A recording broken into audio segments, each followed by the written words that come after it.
The latest on where the vote count stands.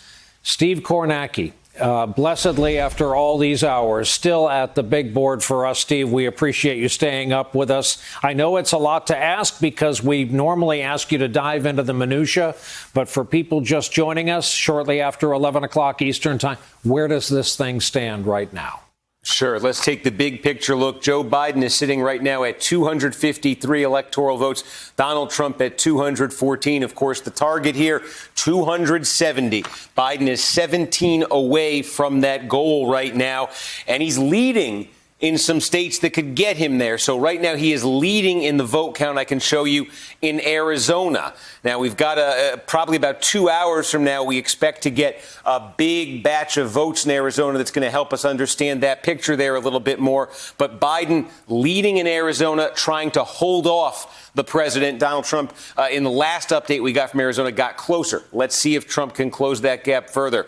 There is Nevada. It's close. Biden's leading. We're expecting to get a lot of votes reported out tomorrow, probably around noon Eastern. Does Biden hold that lead in Nevada? We're probably going to get some clarity on that tomorrow. By the way, if you just put these two states together, Arizona and Nevada, if Biden holds his lead in Arizona, holds his lead in Nevada, that would equal exactly 270 electoral votes for him. So that is a path to 270 for Joe Biden. He has several paths on this map, though. We're also seeing votes still come in Georgia. This one keeps getting closer and closer. 30,000 vote advantage for Donald Trump. That has come down from hundreds of thousands. Why? Because you've had two things happening here. Number one, a lot of the late reporting vote has been from this Atlanta metro area, which is a core Democratic area in Georgia. The other reason, we're talking about mail-in ballots here, absentee ballots. Democrats were much more likely to vote by mail this year in Georgia and elsewhere.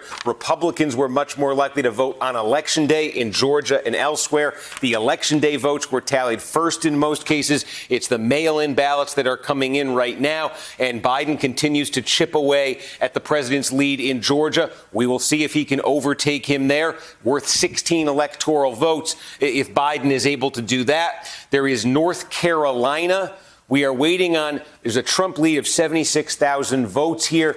We're basically waiting to see how many people stuck ballots in the mail the day before the election, for instance, and it took a couple days to arrive. Is that going to add up to enough for Biden to overtake Trump?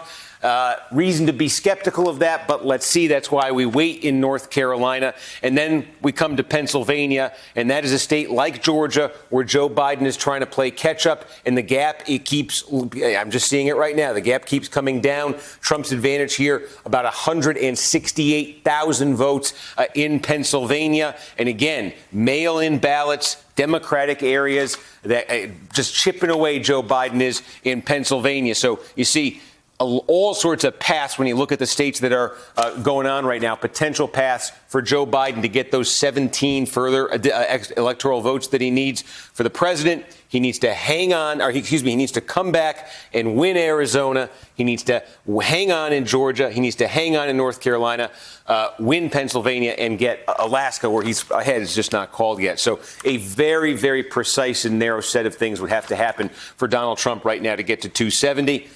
We'll continue to keep our eye on it.